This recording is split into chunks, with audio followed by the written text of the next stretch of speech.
ఇక ఆలస్యం చేయకుండా కొన్ని విలువైన సంగతులు విందాం. ప్రతి ప్రాంతంలో కొన్ని భయంకరమైన విషయాలు జరుగుతున్నాయని వినికిడి.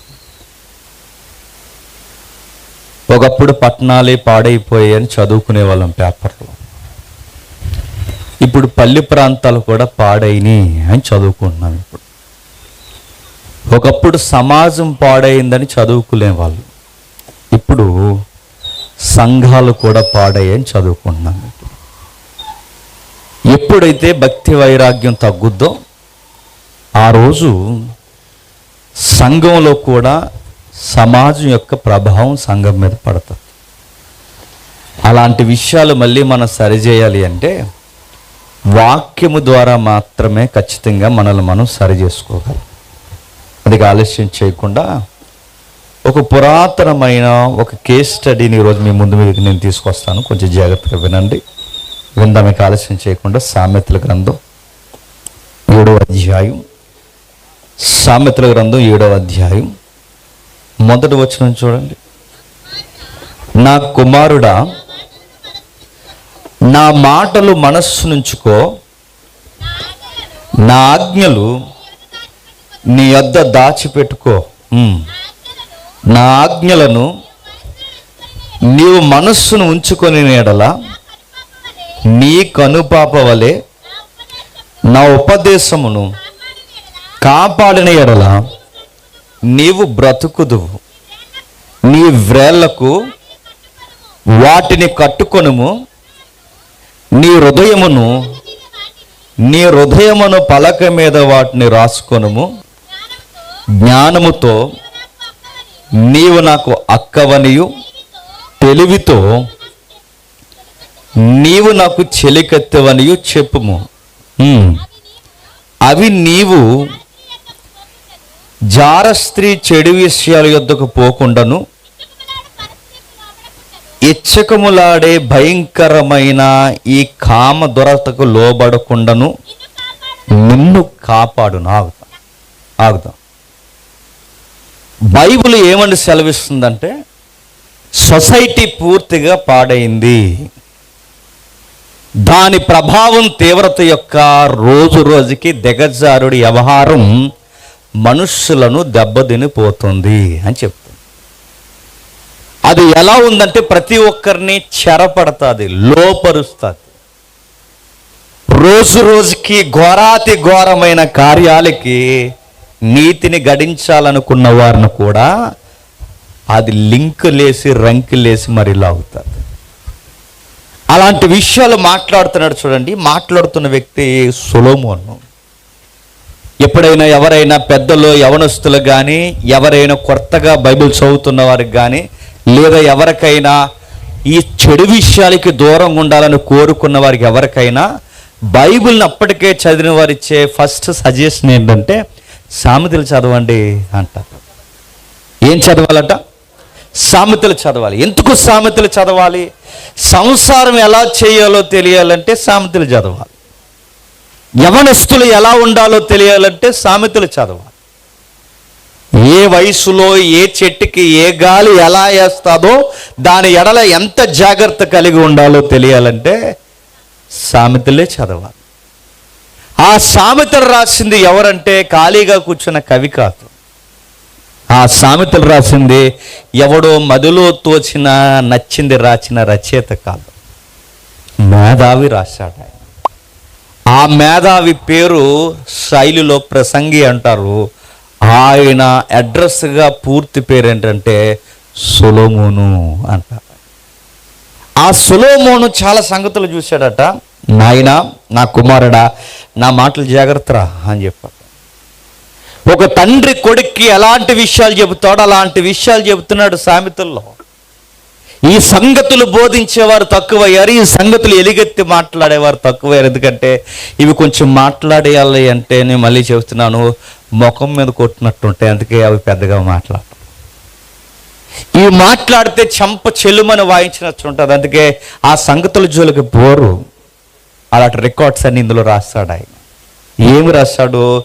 చాలా జాగ్రత్త చదవండి. నేను అబ్జర్వ్ చేస్తున్న మాటను మీరు నొక్కు చదవండి.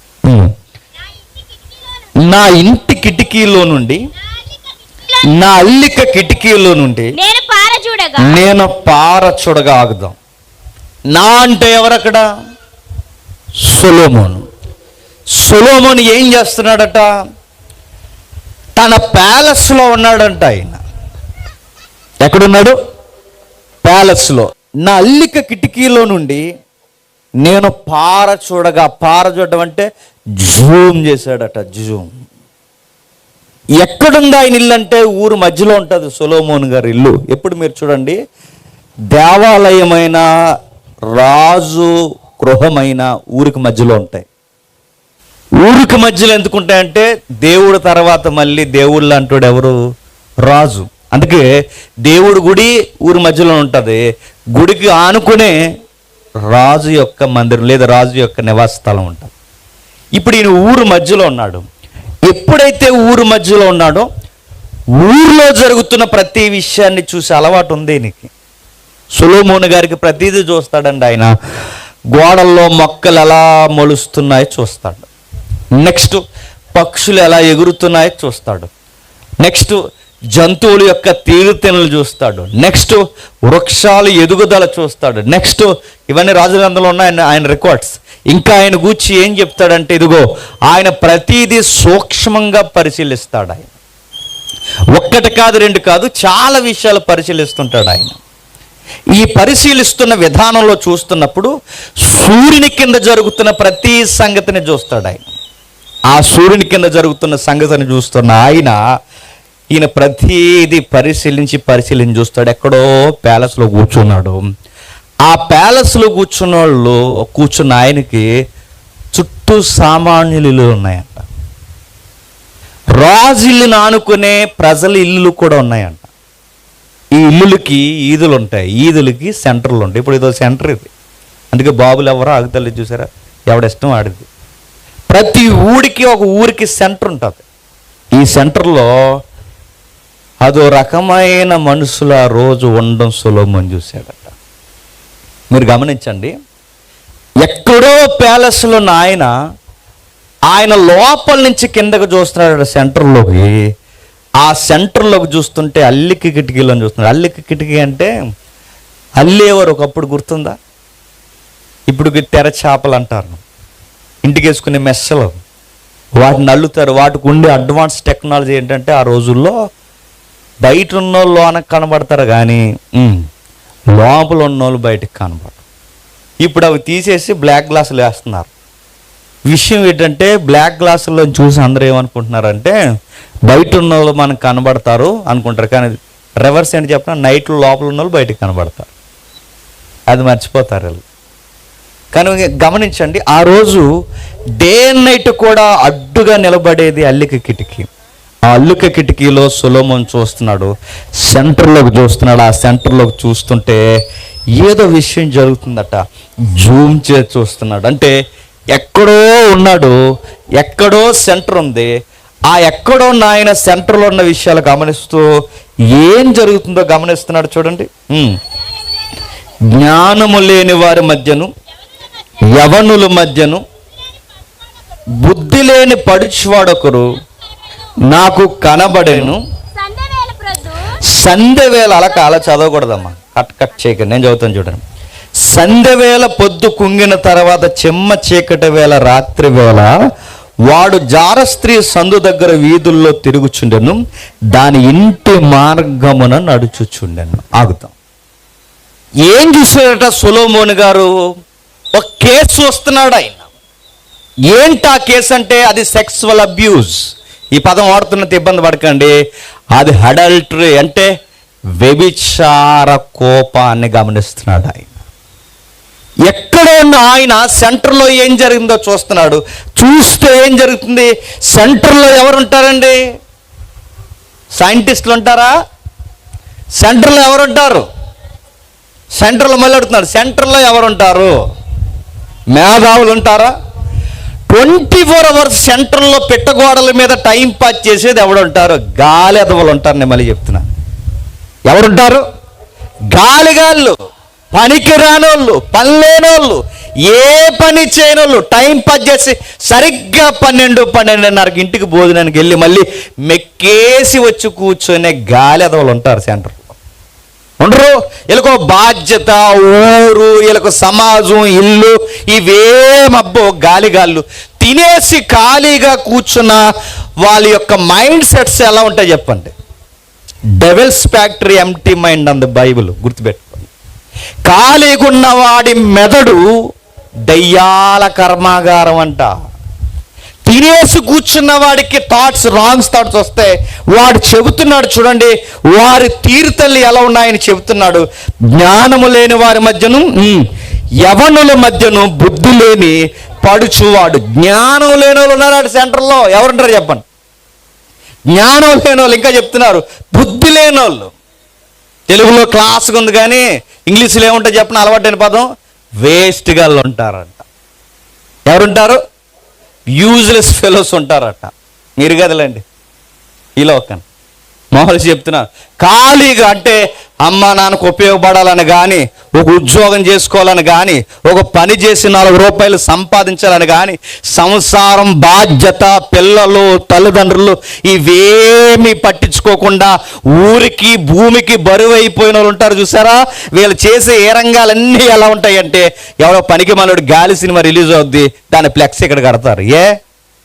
మరి మిలిటరీలో పనిచేసి రిటైర్ అయిపోయారు కదా, దేశాన్ని ఉద్ధరించారుగా. నెక్స్ట్ మళ్ళీ నేను అడుగుతున్నాను, ఇంకా ఏం చేస్తారు? పనికి మాలినవన్నీ చేస్తారు, చెత్త వ్యవహారాలన్నీ చేస్తారు, చేసి ఏం చేస్తారు? కూర్చుంటారు. ఆ ఖాళీ గుండి బుద్ధి ఉండదు, జ్ఞానం ఉండదు. అరే వయస్సు మీరిపోతుంది, ఈ వయసులో ఏదో ఒకటి చేయాలన్న ఆలోచన ఉండదు. అక్కడ కూర్చున్న వాళ్ళందరూ బుద్ధి లేని వాళ్ళు ఉంటారు. ఈ బుద్ధి లేని వాళ్ళ మధ్యకు ఇంకో బుద్ధి లేనివాడు దూరాడట. ఆడో గాడిది, చెప్పండి, ఈడో గాడిది. ఇదంతా ఎవరు చూస్తున్నారండి? సొలొమోను చూస్తున్నాడు. బాగానండి, ఇదంతా చూసే సొలొమోను.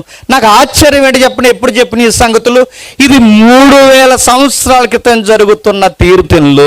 3000 సంవత్సరాల క్రితం సమాజం ఎలా ఉందో మళ్ళీ ఇప్పుడు అలాగే ఉంది. ఇప్పుడు ఎలా ఉందో చెప్పండి? 3000 సంవత్సరాల క్రితం అలా ఉందంటే మనుషులు మారారు కానీ మనుషుల యొక్క తీరుతలు ఏమీ మారలేదు. అక్కడ కూర్చున్నారట. వాళ్ళు ఏం చేస్తున్నారు చూడండి, జ్ఞానం లేని వారి మధ్య, యవనుల మధ్య బుద్ధి లేని పడుచువాడుకున్నారు. ఏం చేస్తారు ఈ పనులు? అమ్మా నాన్న దగ్గర ఎంతో కొంత పోగేసి, ఎంతో కొంత తెచ్చి, లేదా ఎంతో కొంత పోగేసుకుని వాళ్ళకు బళ్ళు ఉంటాయండి, బళ్ళు, బైక్స్. వాళ్ళు ఏం చేస్తారు తెలుసా? రీమని వెళ్ళిపోతారు, రీమని మళ్ళీ వస్తారు. అలాగెళ్తాడు, ఎలాగొస్తాడు, ఎలాగెళ్తాడు, అలాగొస్తాడు. చాలా అర్జెంట్ పని ఉన్నట్టు వెళ్తాడు. అడుగుతున్నాను, ఏం పని అండి వీడికి?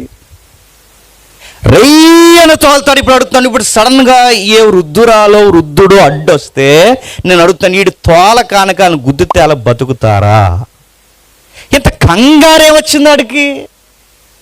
అలాగెళ్తాడు, ఎలాగొస్తాడు, ఎలాగెళ్తాడు, అలాగొస్తాడు, ఆ ఈదులోకి వెళ్తాడు, ఈదులోకి వస్తాడు, ఎలాగెళ్తాడు. ఇది ఎవరన్నా చెప్పిన కుక్క చూసారు, కుక్క అలా తిరుగుతుంది, ఎలాగొస్తుంది, ఎలాగెళ్తుంది, అలాగే వెళ్తుంది. ఎందుకు వెళ్తుంది దానికి తెలుదు, అలా కుక్కది. సేమ్ ఎలా తిరుగుతున్నారు, సేమ్ అడుగుతున్నాను.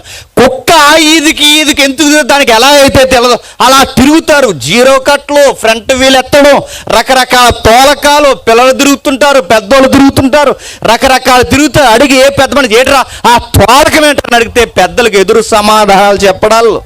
మా ఇష్టము, మా బైక్ అని ఇలా రెక్కలసి యాటిట్యూడ్. వీళ్ళని ఏమన్నా అంటే వీళ్ళ అమ్మా బాబులు వెనకేసుకు రావడం, మా కుర్రోడు, మా బైకు, మా ఇష్టం వచ్చినట్టు తిరుగుతాం, మీరెవరు రాని మనల్ని అనడం.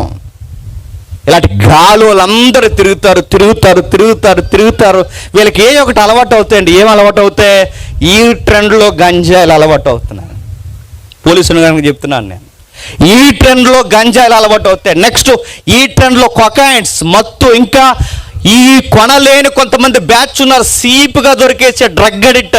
అది ఏం చేస్తారంటే, ఈ ఆడవారు డెలివరీ టైంలో మత్తు ఇచ్చే ఇంజక్షన్లు ఉంటాయి, ఆ మత్తు ఇంజక్షన్ కొనుక్కుని ఈ మధ్య నరాలకు చేసుకుంటున్నారు. ఆ మధ్యకాలంలో కరోనా టైంలో ఈ పెవికిక్కులు ఉంటాయి చూసారు, చెక్కలు కంటిస్తారు. ఆ పెవికిక్ని కాల్చుకుని దాని వాసన చూసి అబ్బా కిక్ వస్తుంది అన్నారంట. ఖాళీగుండె సెంటర్లో చేసే పనులు ఏంటి?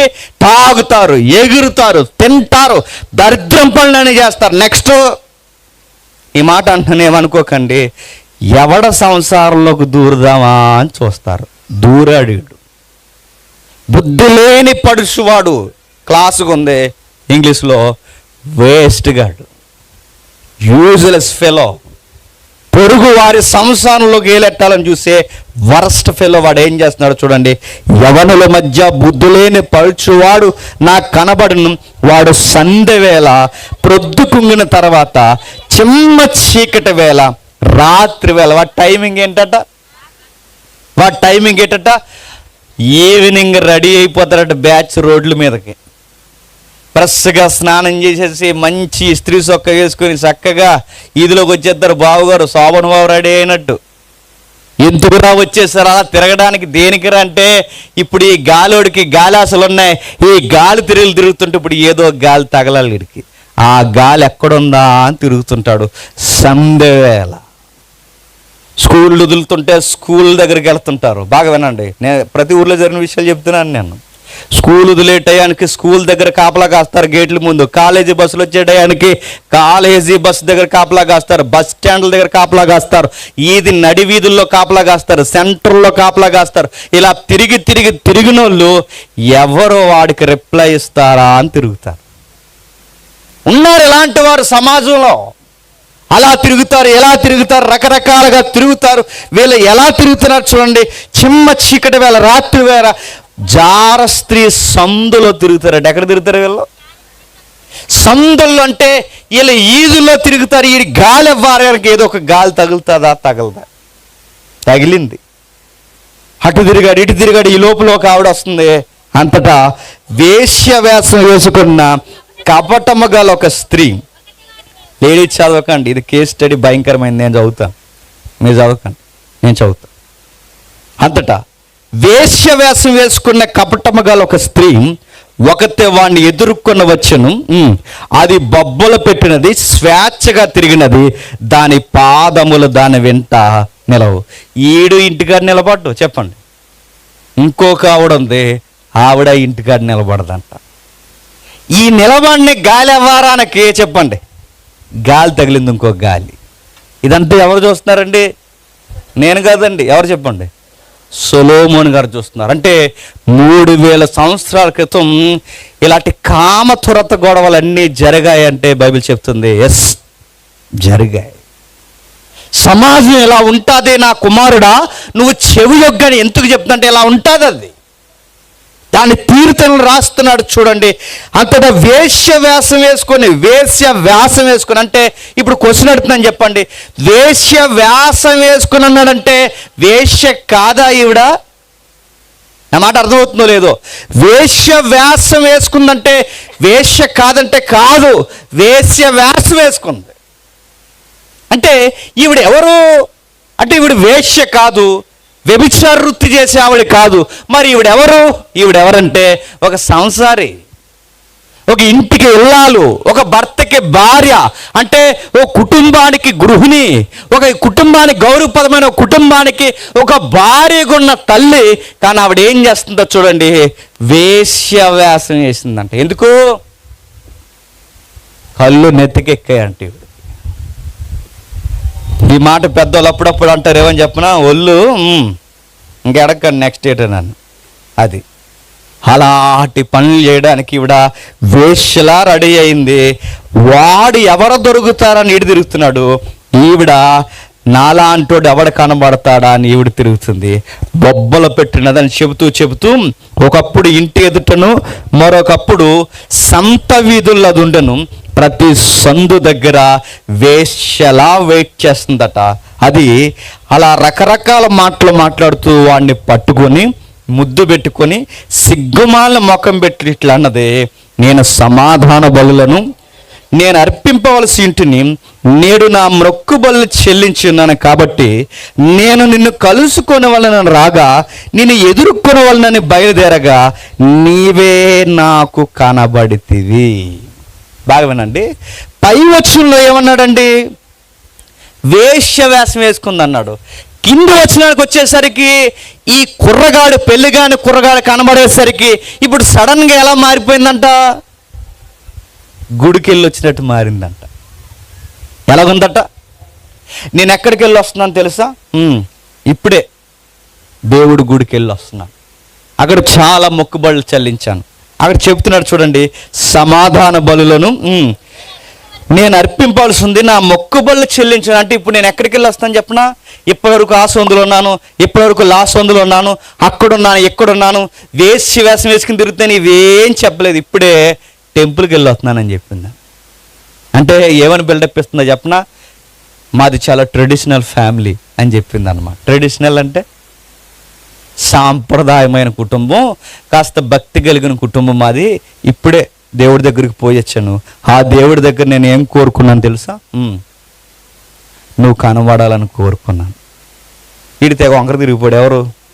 గాలోడు. నువ్వు కనబడాలని నేను కోరుకున్నాను. నాకు భక్తి ఎక్కువ, నాకు దేవుడు అంటే పిచ్చి ఎక్కువ. నేను దేవుడితో సమాధాన బళ్ళు మొక్కురు బళ్ళు ఎక్కువ. నేను ఈ భక్తి వైరాగ్యం నుండి గుడికెళ్ళి, దేవా ఈ ప్రేమను ప్రేమించేవాడు మరో ప్రేమ నాకు కనబడితే చూపించంటే ఈ లోపల నువ్వు కనబడ్డా, అందుకే నీ హగ్ ఇచ్చాను, నీకు ప్రేమగా ముద్దు పెట్టాను. నేను మాట్లాడుతున్నాను, పెళ్ళయి కాపురం ఉన్నదాన్ని ప్రేమ అంటారండి? అడుగుతున్నాను చెప్పండి. పెళ్ళయి మరొక పెళ్ళిగాని కుర్రోడితో అక్రమ సంబంధం పెట్టుకుంటే ప్రేమ అంటారా? నిన్న మొన్న బెంగళూరులో జరిగిన పేపర్లో వచ్చింది, మీరు చూసారు లేదు? ఈరోజు కూడా వేసాడు పేపర్లో. ప్రేమ అంటారా చెప్పండి? ఒక పెళ్ళి అయిపోయి ఈ మధ్యకాలంలో దరిద్రం ఏంటి చెప్పండి, ఒకప్పుడు పెళ్ళి కాని అమ్మాయి పెళ్ళి కాని అబ్బాయి ప్రేమించుకున్నారంటే అది కూడా తప్పే. ప్రేమించుకున్నారంటే అవి ఎంతో గొడవ వరకు వెళ్ళేవి. ఇప్పుడు రివర్స్. ఇప్పుడు పెళ్ళైన వాళ్ళు పెళ్ళి కానోళ్ళు ప్రేమించుకున్నారు. దీన్ని ప్రేమ అంటారా? వ్యభిచారం అంటారు దాన్ని. దాన్ని ప్రేమ అంటారా? దాన్ని ఒళ్ళు కొవ్వెక్కడం అంటారు దాన్ని ప్రేమ అంటారా? కళ్ళు గప్పడం అంటారు దాన్ని ప్రేమ అంటారా? మతం ఎక్కిందంటారు దాన్ని ప్రేమ అంటారా? దిగజారుడు జీవితం అంటారు దాన్ని. ఏమని మాట్లాడుతుందో చూడండి. నేను ఎదుర్కొని వాళ్ళని రాగా నీవే నాకు కనబడుతుంది. మీరు ఎవరు చదువుకండి, నేను చదువుతున్నాను. రా, నీకు విషయం చెప్తాను. 19వ వచనంలో, మా యజమానుడు ఇంట లేడు, దూర ప్రయాణం వెళ్ళిపోయినాడు, వెళ్ళేటప్పుడు సొమ్ము సంచి చేత పట్టుకుని వెళ్ళిపోయాడు, పొన్నమి నాటి వరకు ఇంటికి తిరిగి రాడు. చూసారు ఎంత దారుణమో చూడండి. నా యజమానుడు ఇంట లేడు, ఆయన నన్ను నమ్మి వ్యాపారానికి వెళ్ళిపోయాడు. కోనసీమలో ఒక కేసు జరిగింది చూసారు, మొక్కలు నరికేశారు. చూసారు లేదండి? ప్రజెంట్ నడుస్తుంది కేసు, హాట్ టాపిక్లో నడుస్తుంది. తన యజమాని ఎక్కడో గల్ఫ్ వెళ్ళారు కష్టపడ్డానికి. ఈవిడ గారు ఏం చేసిందట? ఆయన అక్కడుండి కష్టపడుతుంటే ఈవిడ గారు ఇక్కడుండి రకరకాలతో ఫోన్ మాట్లాడుతుందట. ఇప్పుడు ఈడు ఫోన్తో మాట్లాడుతున్నాను, అత్త అల్లుళ్ళు లేదా అత్త మరుదులు గద్దించేసరికి మరొకటితో మాట్లాడుతుంది. ఇలా మాట్లాడేసరికి దొరికేస్తుంది. ఇలాంటి పనులు చేస్తుంది ఇండియాలో ఉండని చెప్పి తన భర్త ఈమెకు పాస్పోర్ట్ రెడీ చేసి రెడీ చేసి అక్కడ తీసుకెళ్ళిపోతాం రెడీ అయ్యేసరికి ఈ ఎవడైతే వ్యక్తి ఉన్నాడో వాడు ఇలాంటి పని చేసి నన్ను మోసం చేసి ఇంకొకరిని మోసం చేసి చెప్పా చేయకుండా ఇంకో దిక్కుని చెక్కేస్తుంది అన్నప్పుడు హట్ అయిపోయి చాకెట్టుకుని వచ్చి వెనక నుంచి కసా కూడా చంపేశాడు. నేను అడుగుతున్నాను, ఎందుకు ఇలాంటి పనులు చేశారంటే ఎవరో చూడరనుకుంటున్నారు, తెలియదనుకుంటున్నారు. చాలామంది యజమానులు మీరు చూడండి, ఇండియాలో ఆవిడ తన భర్తను పోషించడానికి, పిల్లల్ని పోషించడానికి ఆవిడ ఎక్కడో విదేశాలకు వెళ్ళిపోతే ఆవిడ ఎక్కడ కష్టాన్ని పీకల దాకా మెక్కి ఆవిడ అక్కడ కష్టపడుతుంటే ఈవిడ ఇంకొకరితో ఈ పనికిమాలుడు ఇంకొకరితో అక్రమ సంబంధం పెట్టు. ఇవే కేసులు ఎక్కడికి పోయినా, ఇవే దరిద్రాలు ఎక్కడికి పోయినా, ఇవే వ్యవహారాలు ఎక్కడికి పోయినా ఇవే కనబడుతున్నాయి చూడండి. అవి ఎంత ధైర్యంగా చెప్తుందో. పురుషుడు ఇంట లేడు, దూర ప్రయాణం వెళ్ళిపోయాడు, సొమ్ము చింతి చేత పట్టుకుని వెళ్ళిపోయాడు, పొన్నమి నాటి వరకు ఇంటికి తిరిగి రాడు అని తన అధికమైన లాలల మాటల చేత వాణిని లోబర్చుకొని ఏం చేస్తుందట? వాణ్ణి టెంప్ట్ చేస్తుంది, మాట్లాడుతుంది. ఏమని చెప్తుందో చూడండి. పొన్నమి నాటి వరకు ఇంటికి రాడు. ప్రశ్న, పొన్నమి నాటి వరకు రాడని ఈవిడికి ఎలా తెలుసు? ఆయన వెళ్ళేటప్పుడు చెప్పిపోయాడు. ఒక మాట్లాడుతున్నానండి, భర్తకే చెప్తున్నాను, భార్యకే చెప్తున్నాను. మెజారిటీ కుటుంబాలు కుప్పకూలిపోవడానికి కారణం ఏంటి చెప్పినా, సగం సంపాదనలోనే కుప్పకూలిపోతారు. నేను మళ్ళీ చెప్తున్నాను, సమాజంలో ఒక ఉద్యోగం, గౌరవపదమైన ఉద్యోగం చేస్తున్న వాడిగా చెప్తున్నాను. మీరు కలిసి కష్టపడండి, సంపాదిస్తే ఇద్దరు ఒకే దిక్కు నుండి 100 రూపాయలు తెచ్చుకున్నా కలిసే ఉండండి. భర్త దిక్కునుంటాడు, భార్య దిక్కునుంటుంది. మేము ఎక్కడో దిక్కు నుండి 4 రూపాయలు పోగేసుకున్నాం అనుకుంటారే కానీ దాని వెనకాల సాతానగాడికి ఎవరో ఒకరు దొరుకుతారని మాత్రం మర్చిపోకండి. మీరు డబ్బులు దాస్తాము, ఏదో కష్టాలు తీర్చుకుంటాం అనుకుంటారే కానీ భార్య భర్తలు మీ ఇరువురు కలిసి లేకపోతే, భార్య భర్తలు కలిసి లేని దగ్గర ఏదైనా తోటలోకి వచ్చాడు ఎవడు? సాతానగాడు. భర్త లేని సమయంలో భార్య దగ్గరకు వచ్చాడు. ఎక్కడెక్కడైతే భార్య దూరంగా ఉంటుంది అక్కడికి భర్త దగ్గరకు వస్తాడు. ఎక్కడెక్కడైతే ఆడు దొరికే సమయాలు చూసుకుంటాడు. దావీదుకి భార్యలు దగ్గరగా లేనప్పుడు దావీదునే పట్టుకున్నాడు, అవ్వమ్మనే పట్టుకున్నాడు. ఎక్కడైనా మీరు చూడండి, భార్య భర్తలు కలిసి ఉండాలి. మెజారిటీ కుటుంబాలు కుప్పకూలిపోవడానికి చెప్పినా భర్త ఎక్కడో ఉద్యోగం చేస్తాడు, భార్య ఎక్కడో ఉంటుంది, భార్య ఎక్కడో ఉద్యోగం చేస్తారు. ఈ మధ్యలో ఎప్పుడో శనివారం కలుసుకుంటారట, లేదా ఆదివారం కలుసుకుంటారు. వెళ్ళి ఏం చేస్తారు? కలుసుకుని ఓ రెస్టారెంట్కి వెళ్తారు, ఫ్యామిలీ ప్యాక్ చెప్తారు, తల్లి నలుగురు తినేస్తారు, మళ్ళీ సాయంత్రం అయిపోద్ది, ఇంటికి వచ్చేస్తారు. మార్నింగ్ లేసి వెళ్తున్నాను, మళ్ళీ వచ్చే వారం వస్తాను. ఇదా కాపురం అంటే? కాపురం అంటే ఇదే నేను చెప్తున్నాను. ఇదేనా కాపురం అంటే? డబ్బులు సంపాదిస్తున్నాం అనుకుంటున్నారు కానీ మీ మధ్య గ్యాప్ అనేది, ఇంతకన్నా డీటెయిల్గా నేను చెప్పకూడదు, మీ మధ్య గ్యాప్ అనేది నేను మళ్ళీ చెప్తున్నాను. సాతానికి అవకాశం ఇస్తారు, తొంటరోళ్ళకు కూడా అవకాశాలు దొరికేస్తాయి. గుర్తుపెట్టుకో. ఆ సమాజం అలాంటిది, సొసైటీ అలాంటిది. అది సొలొమోను కాలంలోనే ఉంది. ఆ రోజు చూసిన సంగతులు దేవుడు భవిష్యత్తు ఎరిగిన వాడు కనుకే స్పష్టంగా రాస్తున్నాడు. ఎంత స్పష్టంగా రాస్తున్నాడు చూడండి. ఆమె డేట్తో సహా చెప్తుంది, డేట్ వరకు రాడు. నమ్మెళ్ళాడు కదండి. నువ్వు ఎండలోకి రాకూడదని ఆయన ఎండలోకి పోయి కష్టపడ్డాడు. నువ్వు బయట తిరగకూడదని ఆయన బయటకు పోయాడు. నువ్వు నడువంచి కష్టపడకూడదని ఆయన తన శరీరాన్ని నలగొట్టి కష్టపడుతున్నాడు. పంజరంలో బంగారు శిలకలా పెట్టుకున్నట్టు నేను ఇంట్లో పెట్టుకుని నిన్ను పెంచుతుంటే ఆయన కళ్ళే కప్పాలనుకున్నావంటే నిన్ను మనిషి అంటారా అని అడుగుతున్నాడు సొలొమోను. గుర్తుపెట్టుకో. భర్త కానీ ఆరోగ్యం బాగాలేదని ఆవిడ బయటికి పోయి కష్టపడి, ఎక్కడో విదేశాల్లో ఉండి ఆవిడ కష్టపడి ఇక్కడ రూపాయి పంపిస్తే నువ్వు మరొక ఆవిడతో నువ్వు ఇంటర్నల్ లింక్ నువ్వు పెట్టుకుంటే నిన్ను మనిషి అంటారా చెప్పు? ఆడద ఉన్నంత దూరం పోయి కష్టపడి తన రెక్కల కష్టం మీద నువ్వు బతుకుతున్నప్పుడు నీ భార్య కళ్ళే నువ్వు గొప్పతున్నావంటే నువ్వు మనిషివా మృగాను అని అడుగుతున్నాడు సొలొమోను. గుర్తుపెట్టుకో. బైబిల్ అడుగుతుంది, ఖచ్చితంగా అడుగుతుంది. బైబిల్ ఇలాంటి వారిని గమనిస్తుంది. బైబిల్ దేవుడు ఖచ్చితంగా వీరి పట్ల చర్యలు తీసుకుంటాడు. వాడుండేవాడు తమ్ముడు, తప్పురా వద్దురా తప్పురా, అలా వెళ్ళకరా తప్పురా అంటే ఈ బయట ఒక స్లోగన్స్ ఉంటాయండి, మగాండ్రా అన్నాడు. వెళ్ళాడు తిరిగాడు చివరికి అనకూడదు కానీ HIV తెచ్చుకున్నాడు. చివరికి తన భార్య కంటించాడు. చివరికి తన పిల్లలకి దేవుని దైవాలు అంటుకోలేదు. చివరికి వాడు ఏమాడు చెప్తా, నేడో రేపు ఆ పని చేయలేక వాడు చస్తే వీళ్ళ పిల్లలు సిగ్నల్ దగ్గర అడుక్కోవాలండి. ఇంకంతేడు సాధించింది. భయంకరంగా దేవుడు చెప్పాడు, అటు జోలికి పోకు. నువ్వు భర్తగా నువ్వు గాడి తప్పినా, భార్యగా నువ్వు గాడి తప్పినా, మీ ధర్మాలు ఒకరికొకరు నెరవేర్చకపోతే మూడో వ్యక్తికి అవకాశం ఇచ్చారో దేవుడిచ్చే పనిష్మెంట్లు చాలా ఘోరంగా ఉంటాయంట. ఆయన ఇచ్చే శిక్షాస్మృతి చాలా ఘోరంగా ఉంటుంది. బైబిల్ చెప్తుంది. ఇదిగో ఆమె డేట్తో సహా చెప్తుంది, ఇంతవరకు ఆయన రాడు, ఇంత టైం వరకు రాడంటే అంటే నేను నమ్మేగా చెప్పాడు. నమ్మనుడైతే ఎప్పుడు వస్తారని నేను చెప్తే చెప్పను, వస్తానులే అంటాడు. డేట్ చెప్పాడు, టైం చెప్పాడు, ఏ టైమింగ్లో వస్తాడో చెప్పాడు, అన్నీ చెప్పాడు. ఎందుకంటే నమ్మాడు. నమ్మకాన్ని వమ్ము చేసింది. ఆ నమ్మకాన్ని వమ్ము చేసి ఒక పెళ్లి కాని కుర్రగాడితో అక్రమ సంబంధం పెట్టుకో. కిందికి అంటున్నాడు, తాను పలికిన చికపు మాటల చేత వాడిని ఈడ్చుకొని పోయాను.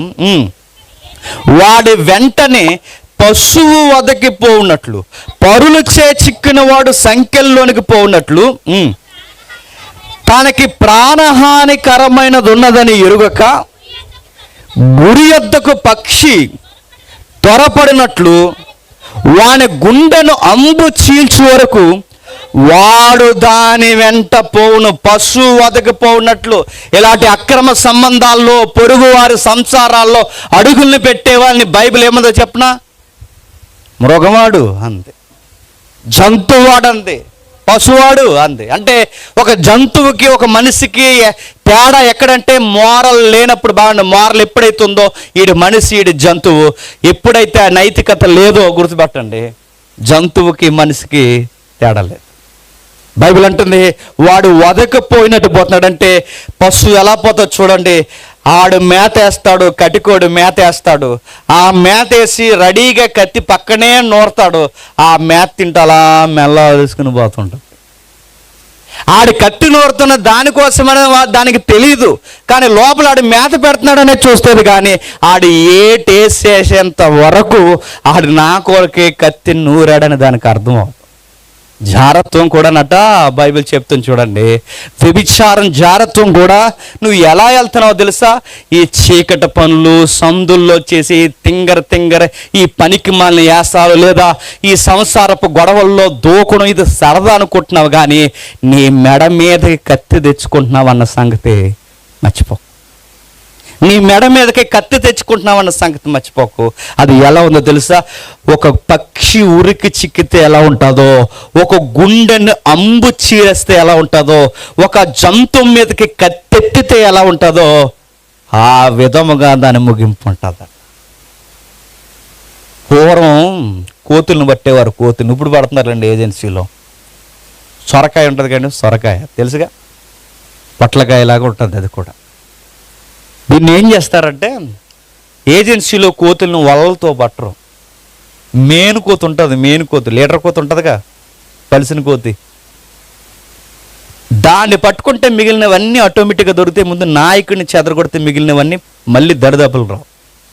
దాన్ని పట్టుకోవడానికి ఏం చేస్తారంటే ఏదైతే ఈ బీరకాయలు ఉంటుందో సొరకాయ, ఈ సొరకాయని కోస్తారు. కోసు లోపల ఈ పిక్కలు ఉంటాయి చూసారండి, ఈ పిక్కలన్నీ వలిసేస్తారు. ఈ పిక్కలన్నీ వలిసేసి ఆ ఒట్టికాయని ఎండబెడతారు. ఆ ఎండబెట్టిన తర్వాత కాయ బాగా గట్టిగా ఎండబడి దానికి ఫైబర్ కంటెంట్ ఎక్కువ ఉంటుంది కనుక ప్లాస్టిక్ మాదిరి తయారవుతుంది ఆ సొరకాయ. ఆ తయారైన తర్వాత దీనిపైన, ఆ కాయకి పైన ఇలా కన్నం పెడతారు. కన్నం పెట్టి దానికి ఒక కన్నం పెట్టిన తర్వాత ఈ సొరకాయ లక్షణం ఏంటండి? ఎదరేమో లూజుగా ఉంటుంది, వెనక్కేమో కొంచెం టైట్గా ఉంటుంది. ఇక్కడ కన్నం పెడతారు. ఈ కన్నం పెట్టి లోపల చూస్తుండగా ఎర్ర గింజలు వేస్తారు. ఆ కోతులన్నీ చూస్తుండగా ఆ గింజలు అలా వేసి ఈ కోతులను బట్టి వాళ్ళు దూరంగా వెళ్ళిపోతారు.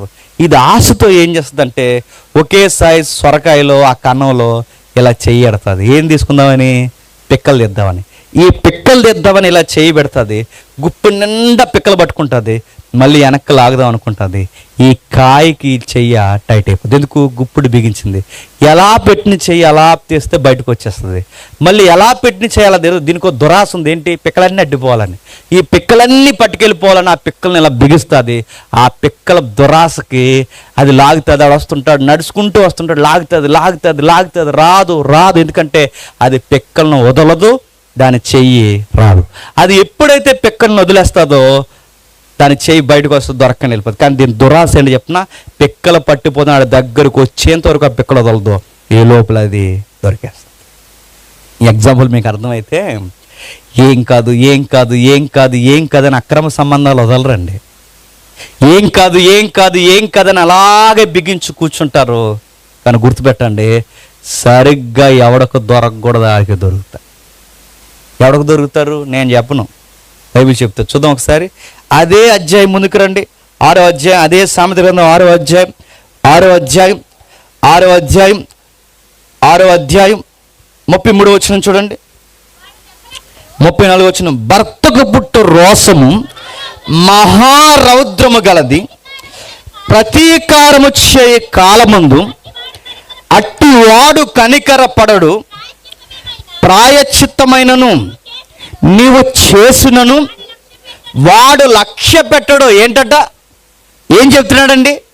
భర్తకు పుట్టు రోషం అంటే ఎవరికి దొరకకూడదో చెప్పండి, వాడికే దొరుకుతా. అది ఎలా ఉంటుంది తెలుసా? భార్యకు దొరికిన రగడే, భర్తకు దొరికిన రగడే. ఆ టైంలో నువ్వు ఎంత వివరణ అంటే ఇవ్వు, వినరు గాక వినరు. అది ఎలా ఉంటుందో చెబుతున్నాడు చూడండి. భర్తకు పుట్టు రోషము మహారౌద్రము గలది, అది ప్రతీకారము చే కాలముందు అట్టి వాడు కనికరం చూపించటం. నువ్వు డబ్బులు పోగొట్టు ఏమండం, నువ్వు ఇంకా ఏదన్నా నష్టపరుచు పర్లేదు, తర్వాత ఇంకా ఏమైనా 2 తిడతాడు, కొడతాడు, వదిలేస్తాడు. కానీ వాడి కౌగుల్ని వేరొకడికి ఇచ్చావని తెలిసిందో చెప్పండి, నరికేస్తాడు. గుర్తుపెట్టుకో. పోలీస్ స్టేషన్లకి తలకాయలు పుచ్చకాయలు నరికినట్టు తెస్తున్నారు. ఎందుకు? ఏదన్నా తట్టుకుంటారు కానీ ఆ విషయాలు తట్టుకోలేరు. అది భర్త అయినా తట్టుకోలేడు. చెప్పండి, భార్య. ఈ మధ్య భార్యే భర్తని చెప్పింది. ఎందుకు? వద్దని 70 సార్లు చెప్పిందంట ఆ పక్కింటి ఆవిడతో మాట్లాడద్దని. 70 సార్లు చెప్పింది.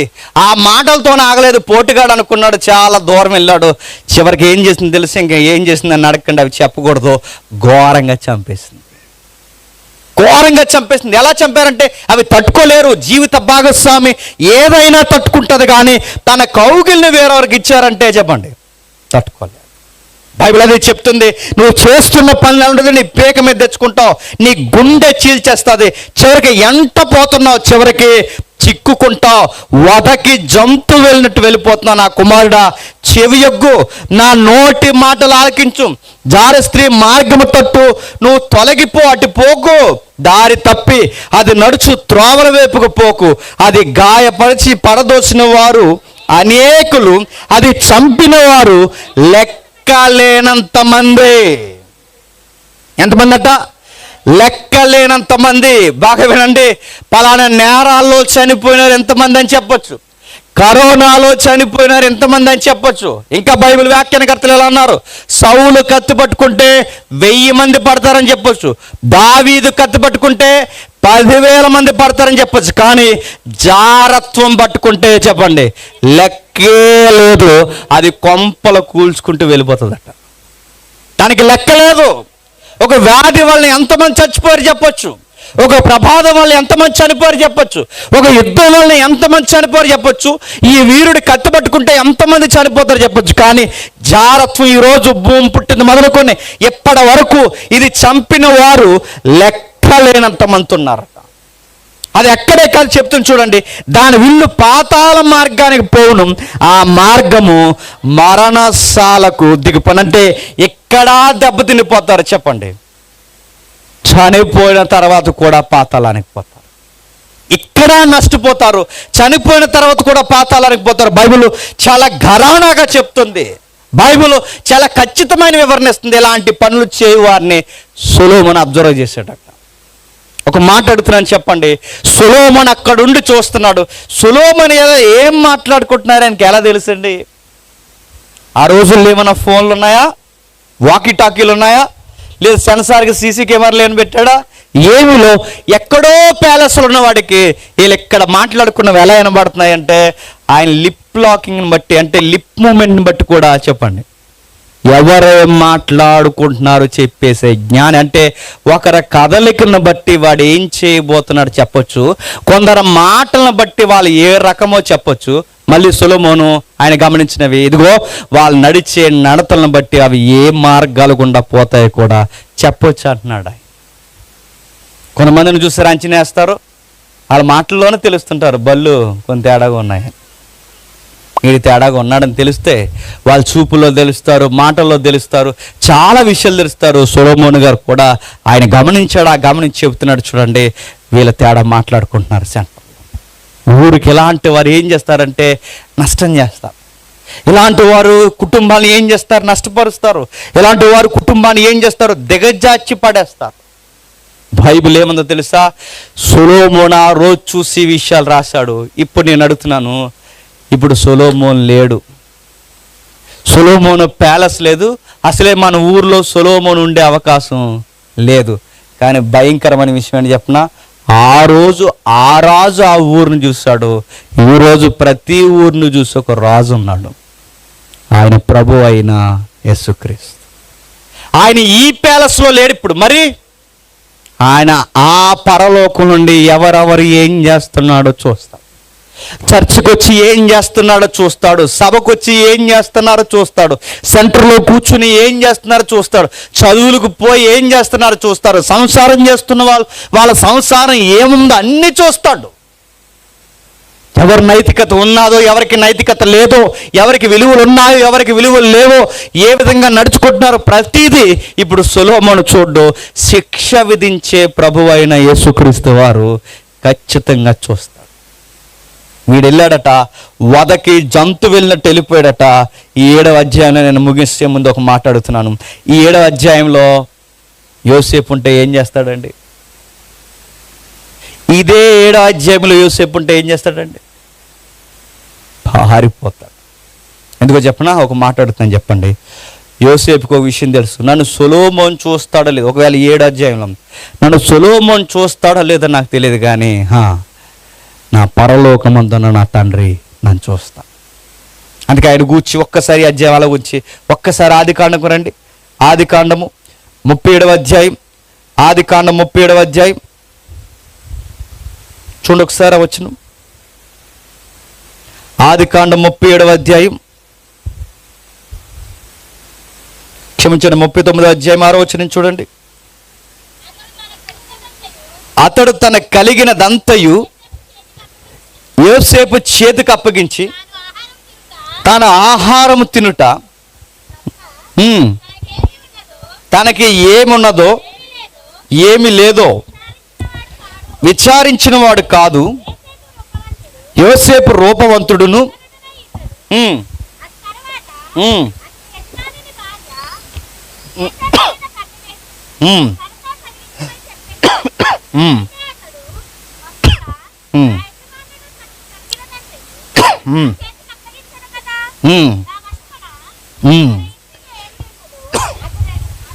గమనిస్తున్న విషయం చూడండి. బుద్ధి లేని పడుచువాడికి, బుద్ధి ఉన్న పడుచువాడికి ఇదే తేడా.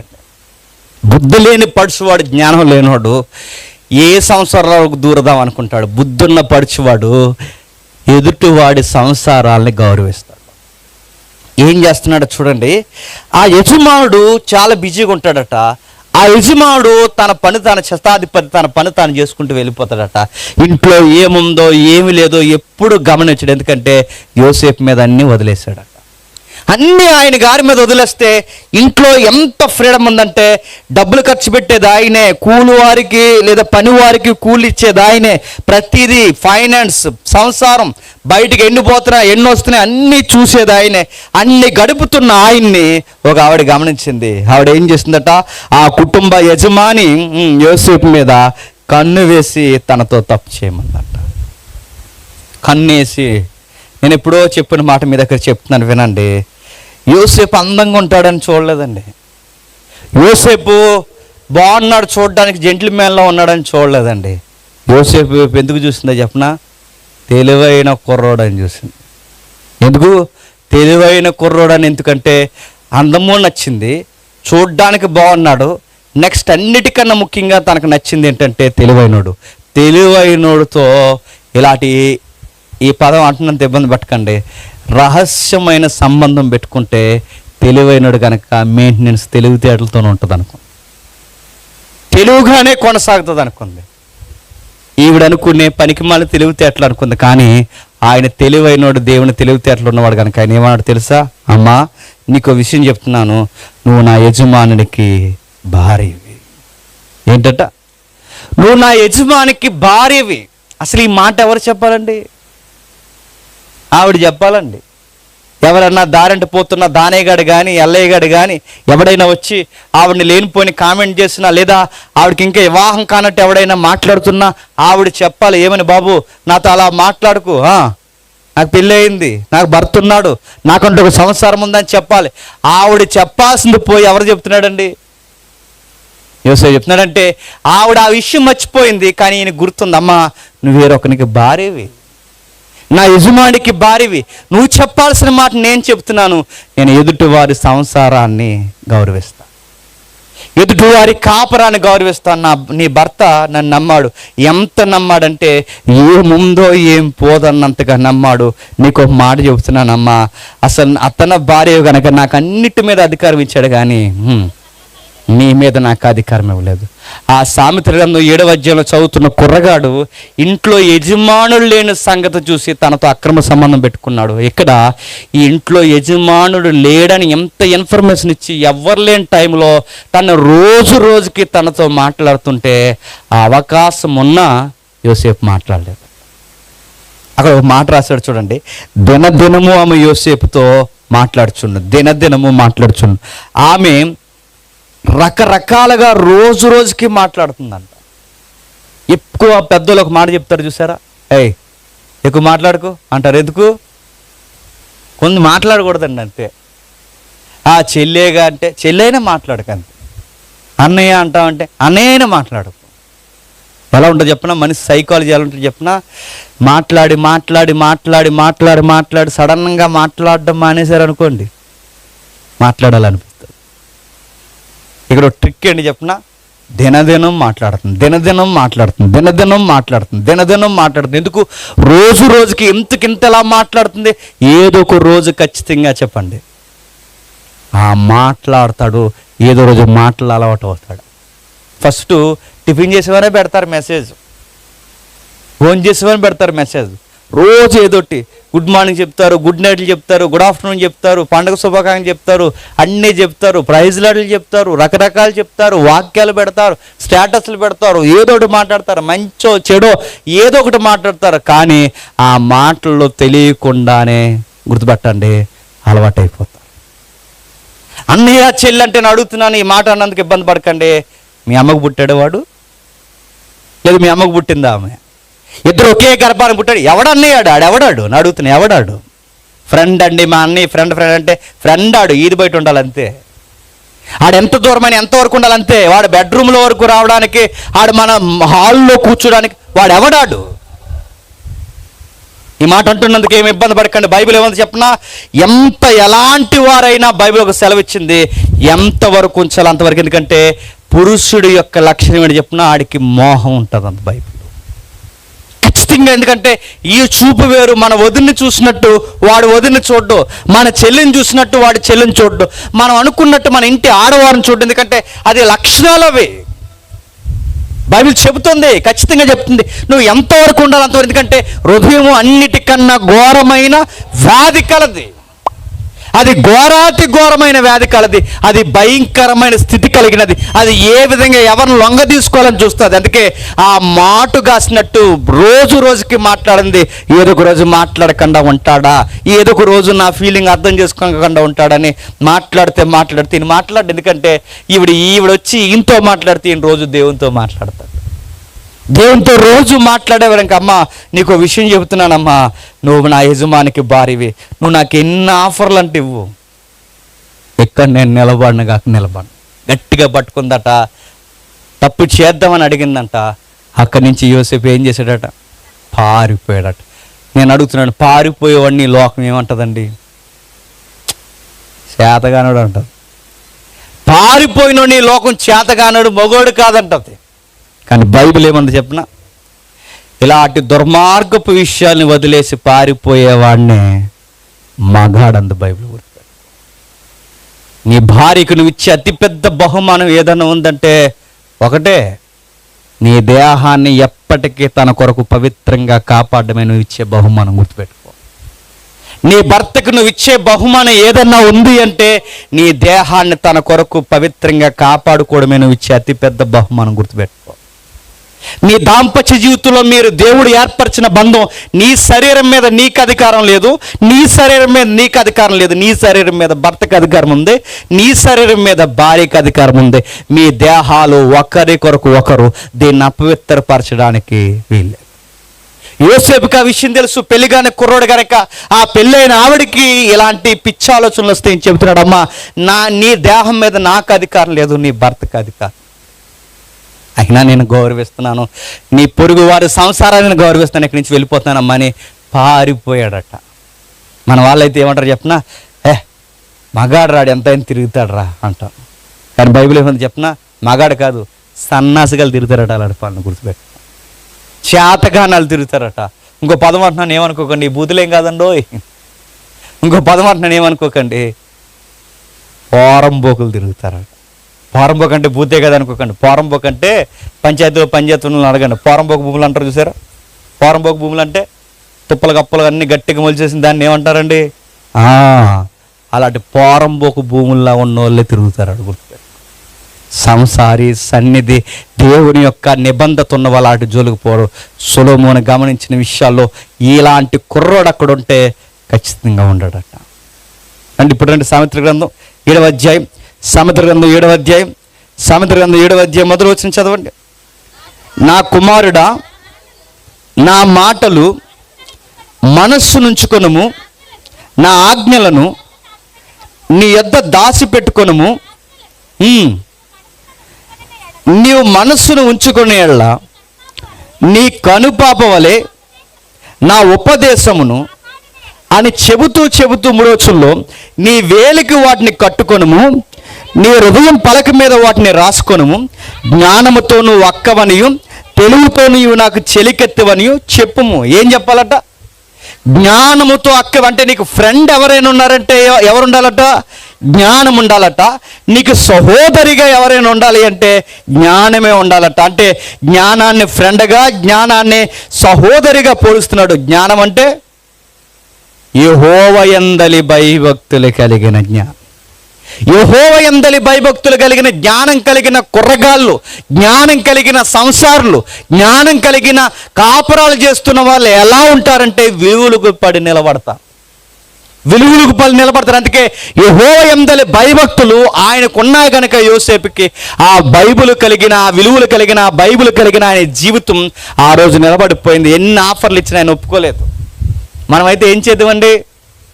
అదే ఆఫరు ఇప్పుడు యోసేపు గారికి వచ్చిన ఆఫరు, సామెతలు వచ్చిన ఆఫర్ మనకు వస్తే ఏం చేస్తాం చెప్పండి? సిగ్గులేకుండా చెప్పండి, పర్లేదు.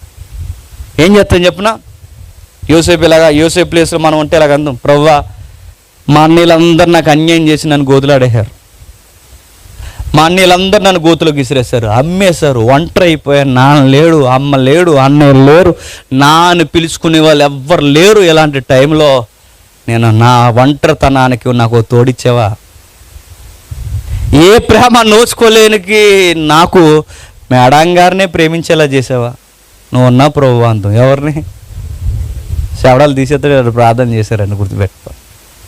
అలా చేసేవాళ్ళు ఉంటారండి అంటే ఉంటారు. దొంగతనాలకు పోతూ ప్రభు ఈరోజు జాక్పాట్ తగలాలని ప్రార్థన చేసే వాళ్ళు ఉన్నారు తెలుసా? తప్పుడు పనులకు పోతూ ప్రార్థన చేసుకునే వాళ్ళు ఉన్నారు తెలుసా? దుర్మార్గ పనులు చేస్తూ ప్రార్థన చేసి ఉన్నారు చెప్పనా? ఉన్నారు కదా, తెలుసా? అక్కడ ఎవరికి ఎందుకండి? మా ఊర్లో భోగుమంట ప్రార్థన చేసేసారు తెలుసా? ప్రార్థన ప్రతిదానికి చేస్తారు. అలాంటి ప్రార్థన చేసే వాళ్ళు ఉన్నారు, దుర్మార్గమైన ప్రార్థన చేసేవాళ్ళు. కానీ యోసేపు చూడండి, ఆయనకి దేవుని విలువలు తెలుసు. ఎంత విలువలు తెలుసు అంటే, అమ్మా నువ్వు డబ్బులు ఇయ్యి, ఫుడ్ ఇయ్యి, బెడ్ ఇయ్యి, నువ్వు ఎన్నన్నా ఇయ్యి, కానీ నీ దేహం మీద నేను చెయ్యి వేయను, నా దేహం మీద చెయ్యదు. ఎందుకంటే రేపు పొద్దున్న నేను చేసుకోబోయే భార్యకి నా నుంచి నేను ఇచ్చే బహుమానం ఏదన్నా ఉంది అంటే నా దేహం. పెళ్ళిగాని కుర్రోళ్ళందరూ గుర్తుపెట్టుకోండి. పెళ్ళైన తల్లులు, పెళ్ళిగాని తల్లులు, పెళ్ళైన కొడుకులు, పెళ్ళైన కుమారులు, పెళ్ళి కాని కుమార్తెలు, పెళ్ళైన కుమార్తెలు అందరూ గుర్తుపెట్టుకోండి. బైబిల్ చెప్తుంది మీ దేహాలు విలువను పెట్టి కొనబడ్డాయి. ఎక్కడ రాయబడింది ఒకసారి చూడండి. కొరింథీయులకు రాసిన మొదటి పత్రిక 3వ అధ్యాయం, కొరింథీయులకు రాసిన మొదటి పత్రిక 3వ అధ్యాయం 16వ వచనం చూడండి. మీరు దేవుని ఆలయమై ఉన్నారని, దేవుని ఆత్మ మీలో నివసించుచున్నాడని మీరు ఎరుగరా? ఎవడైనను దేవుని ఆలయమును పాడు చేసిన ఎడల దేవుడు వాడిని పాడు చేయని. దేవుని ఆలయం అంటే మన దేహమే దేవుని ఆలయం. ఈ ఆలయాన్ని ఎవడైనా పాడు చేస్తే దేవుడు ఊరుకోడట. ఈ ఆలయంలో నేను తాగుతానంటే దేవుడు ఊరుకోడట. ఈ ఆలయానికి అపవిత్రత అంటిస్తారంటే దేవుడు ఊరుకోడంటే, తన ఇచ్చిన దేహాన్ని పవిత్రంగా కాపాడలేని పురుషుడైనా, స్త్రీ అయినా, నడి వయసులో ఉన్నవాడైనా, వయసు అయిపోయినోడైనా, ఎవడైనా మీరు గమనించండి, అట్టి వారిని దేవుడు ఏం చేస్తాడు? చూస్తాడు. ఈ పాడు పనులు మానకపోతే వారిని పాడు చేస్తాడు. ఎన్నిసార్లు గద్దించినను విననల్లని వాడు, చెప్పండి, హఠాత్తుగా మరణిస్తాడు. ఇదిగో ఇలాంటి సభల్లో గద్దిస్తాడు, దేవుని సంఘంలో సేవకుల ద్వారా గద్దిస్తాడు, చర్చిలో గద్దిస్తాడు, ప్రతి విషయంలో గద్దిస్తాడు, తప్పని చెప్తాడు, పెద్దల ద్వారా చెప్పిస్తాడు.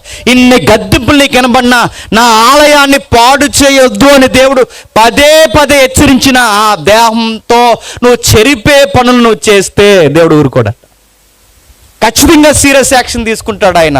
అదే చెప్తున్నాడు చూడండి, నా ఆలయాన్ని పాడు చేసిన వాడు ఎవడైనాను నేను ఆయన్ని పాడు చేస్తాను. బైబిల్ చెప్తుంది భార్య భర్తలకి, పెళ్లి కాని వారికి, పెళ్లి కావలసిన వారికి, ప్రతి ఒక్కరికి చెప్తుంది జాగ్రత్త.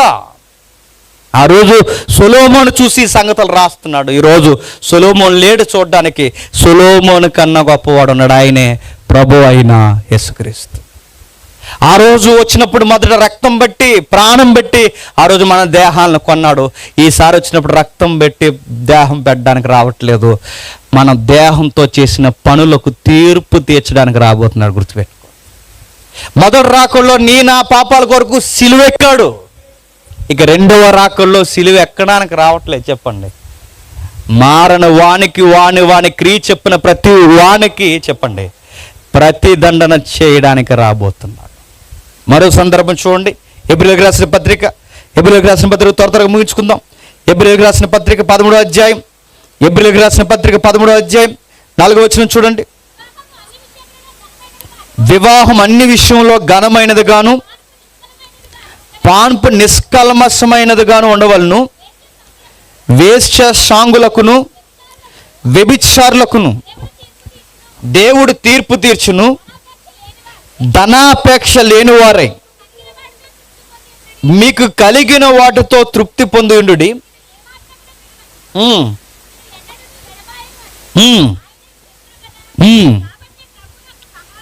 ప్రభువే నాకు సహాయకుడు, నేను భయపడను, నరమాత్రుడు నాకు ఏమి చేయగలడు. ఇదంతా ఒక సందర్భం అండి. కానీ పెళ్లిలో ఏ వాక్యం వరకు మాత్రమే రాస్తారు చెప్పండి? వివాహము అన్ని విషయంలో ఘనమైనదని రాస్తారు. ప్రశ్న అడుగుతుందని చెప్పండి, వివాహం అన్ని విషయంలో ఘనమైనదంటే పెద్ద ఆకేసి 4 కూరలు ఎట్టడం అనుకుంటారు. వివాహం అన్ని విషయంలో ఘనమైనదంటే ఒక ఆయన అంటున్నాడు, ఇది మెచ్యూర్ ఫంక్షన్ కన్నా గొప్పది అంటున్నాడు. వివాహం అన్ని విషయంలో ఘనమైనదంటే ఇది బర్త్డే కన్నా గొప్పది. అది కాదు ఘనమైనదంటే, అక్కడ ఫుట్ మార్క్ ఇచ్చాడు చూడండి, ఘనమైనది, అన్నిటిలో ఘనమైనది, అన్ని విషయంలో ఘనమైనది అంటే అక్కడ చెప్తున్నాడు అందరిలో అన్నాడు. అన్నిటికన్నా అంటే అన్ని విషయంలో ఘనమైందంటే ఆకు పెద్ద చేశారు, ఘనంగా చేశారు, చుట్టాలు ఎక్కువ వచ్చారని కాదు. అందరూ అంటే నీ లైఫ్లో అత్యధికమైన ఇంపార్టెంట్ వ్యక్తి ఎవరైనా ఉన్నారు అంటే లేని లైఫ్ పార్ట్నర్, గుర్తుపెట్టుకో. నీ జీవిత భాగస్వామి అంటే ఆమెకి ఇచ్చేంత ఇంపార్టెంట్ లేదా అతనికి ఇచ్చేంత ఇంపార్టెంట్ ఇంకెవరికి లేదంట బైబిల్ చెప్తుంది. ఆ ప్లేస్ ఆయనదే, ఆ ప్లేస్ ఆమెదే, ఆ స్థానం ఆయనదే, ఆ స్థానం ఆమెదే. అది కాదని ముందుకెళ్తే చెప్తున్నాడు, పాన్పు నిష్కల్మషంగా ఉండదంట, కలంకం అయిపోద్దంట. వివాహం ఎప్పుడు ఘనమైందంటే పెద్ద డయాస్ వేసినప్పుడు, భోజనాలు బాగా పెట్టినప్పుడు కాదండి. ఆ పాన్పు విషయంలో కూడా గమనించండి, ఎవరి జీవిత ధర్మాలు వాళ్ళు జరిగించి నమ్మకాన్ని పాటించినప్పుడు మీ పాన్పు కూడా చెప్పండి కల్మషం లేనిది అవుతుంది. పెళ్ళి అయినప్పుడే చదువుతారండి ఇలాంటి వచనాలు, అది కూడా లైనే చదువుతారు, కింద చదవరు. ఈసారి పెళ్ళి అయ్యి నెక్స్ట్ డే జరుగుతుంది, ఏంటని అడగండి నన్ను. ఆ డే దగ్గర చదవాలండి ఇది ఖచ్చితంగా. ఏమని చదవాలి చెప్పనా? నిష్కల్మషమైనదిగా ఉండాలి, కల్మషం ఉండకూడదు. ఆ టైంలో ఎంత కల్మషం లేని ఈ అమలక్కలందరూ తయారవుతారండి. ఆ టైంలో తయారు ఏం చేస్తారు? కిటికీల్లోంచి చూస్తారు, మంచాల కింద నుంచి చూస్తారు, ఆ రంగులు చల్లుతారు, ఈ రంగులు, వీళ్ళందరూ కరెంట్ ఇటేలండి. వీళ్ళందరికీ ఏటా పల్లిని అడుగుతున్నాను. ఆ గదిలోనికి పాన్పు అనేది ఒక పవిత్రమైన కార్యం, దేవుడు ఏర్పరిచినది. వివాహం తర్వాత దేవుడిచ్చిన అతిపెద్ద బహుమానాల్లో బహుమానం ఏంటో తెలుసా? ఒకరినొకరు పూర్తిగా సమర్పించుకోవడం. అలాంటి టైంలో ఏం చేయాలండి? సంఘ పెద్దలు, సంఘ నాయకులు ఎవరైతే ఉన్నారో సంఘం అంతా ఆ గుమ్మానికి వెలుపల మాత్రమే ఉండి వాళ్ళ మీద చేతులుంచి ప్రార్థన చేసి దేవుడు మీ సంసారాన్ని మరింత పవిత్రపరచును గాకని వాళ్ళని దీవించాలి. బూతులు మాట్లాడి, పనికి మాలిన పాటలు పాడి, చెత్త చెదారాలన్నీ మాట్లాడి, ఇలా డబల్ మీనింగ్ మాట్లాడితే నేను మళ్ళీ అడుగుతున్నాను, వాళ్ళని కల్మషం చేసి, నిష్కల్మషంగా ఉండాల్సిన వాళ్ళని కల్మషం చేసి పాటేస్తారు. బైబిల్ సెలవిస్తుంది చూడండి, వివాహం ఎప్పుడు ఘనమైనదంటే నీ లైఫ్ పార్ట్నర్కి మాత్రమే నువ్వు ఇంపార్టెంట్ ఇచ్చినప్పుడు. వివాహం ఎప్పుడు ఘనమైనదంటే నెక్స్ట్ ఆ పానుపు విషయంలో ఆయనకి మాత్రమే ఆమెకు మాత్రమే స్థానం ఇచ్చినప్పుడు. ఎప్పుడైతే ఈ కమిట్మెంట్ కొనసాగిస్తారో కింద చెప్తున్నాడు, దీన్ని ఎప్పుడైతే కొనసాగిస్తాడో దేవుడు మిమ్మల్ని బ్లెస్ చేస్తాడు. కాదని ఆ స్థానాన్ని వేరొకరికి ఇస్తే మీరు సంసారాలు అవరంట. ఏమవుతారు చెప్పండి? వేశ్య సాంగులు అవుతారట. సంసారాలు అవరట. ఏమవుతారు? వ్యభిచారులు అవుతారట. అంటే పానుపుని కలంకపరిచిన వారిని దేవుడు ఏం చేస్తాడట? నెక్స్ట్ వర్డ్ రాస్తాడు, తీర్పు తీరుస్తాడు. ఇంకొక మాట ముడిపెట్టాడు చూడండి, ధనాపేక్ష లేని వారై ఉండండి, నీకు కలిగిన వాటితో అంటే చాలా కాపురాలు పాడవడానికి, పాన్పు కల్మసం అయిపోవడానికి, లేదా ఈ కుటుంబాలు ఎడబాటు రావడానికి కారణాలు ఏంటో చెప్పిన ధనాపేక్ష. అంటే ధనాపేక్ష వల్ల కాపురాలు పాడవుతాయి. భర్త ఎక్కడో ఉండి కష్టపడతాడు, భార్య ఎక్కడో ఉండి కష్టపడతారు, వీళ్ళిద్దరు కలిసి ఉండరు. వీళ్ళు ఎంత దూరం జరిగిపోవడానికి ఏ ఆశ చెప్పండి? ధనాపేక్ష. వీళ్ళ పాన్పులు కలంకం అవడానికి కారణం ఏంటి చెప్పండి? ధనాపేక్ష. వీళ్ళ ఉద్యోగాల పేరుతో ఎక్కడికో పోతే, నేను మళ్ళీ చెప్తున్నానండి, ప్రవక్తలు లేరు, నీతిమంతులు లేరు, ఏ భేదం లేదు, అందరూ చెప్పండి పతనమైన హృదయంతో పాపం చేయడానికి సిద్ధమైన వారే. లేదు మా ఆయన అలాంటోడు కాదు, మా ఆవిడ అలాంటిది కాదు, అంత లేదు. నేను మళ్ళీ చెప్తున్నాను, అంత లేదు. మళ్ళీ చెప్తున్నాను, దూరం మంచిది కాదు. మీరు 100 రూపాయలు తెచ్చుకున్న దగ్గర ఉండండి, మీరు సాయంత్రానికి 1000 తెచ్చుకున్న దగ్గర ఉండండి. సాయంత్రం అయ్యేసరికి లేదా రోజులో మీరు కలుసుకోవాలి, మీరిద్దరు కలిసే ఉండాలి. మీరు ఖచ్చితంగా ఎక్కడో నేను వారానికి ఒకసారి వస్తాను, అప్పుడు మాత్రం మన రెస్టారెంట్లో కలుద్దామంటే బైబిల్ చెప్తుంది ధనాపేక్ష సమస్త కీడులకు మూలమవుతుంది.